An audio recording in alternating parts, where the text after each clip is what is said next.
رسول اللہ صلی اللہ علیہ وسلم نے اس وقت جب آپ کے گرد صحابہ کی ایک جماعت بیٹھی ہوئی تھی فرمایا کہ مجھ سے بیعت کرو اس بات پر کہ اللہ کے ساتھ کسی کو شریک نہ کرو گے، چوری نہ کرو گے، زنا نہ کرو گے، اپنی اولاد کو قتل نہ کرو گے، اور ناعمدن کسی پر کوئی ناحق بہتان باندھو گے،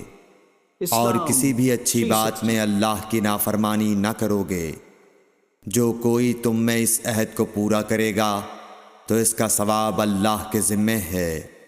اور جو کوئی ان بری باتوں میں سے کسی کا ارتکاب کرے اور اسے دنیا میں اسلامی قانون کے تحت سزا دے دی گئی تو یہ سزا اس کے گناہوں کے لیے بدلہ ہو جائے گی، اور جو کوئی ان میں سے کسی بات میں مبتلا ہو گیا اور اللہ نے اس کے گناہ کو چھپا لیا تو پھر اس کا معاملہ اللہ کے حوالے ہے، اگر چاہے معاف کرے اور اگر چاہے سزا دے دے۔ عبادہ کہتے ہیں کہ پھر ہم سب نے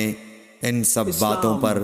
آپ صلی اللہ علیہ وسلم سے بیعت کر لی۔ صحیح بخاری حدیث نمبر 18۔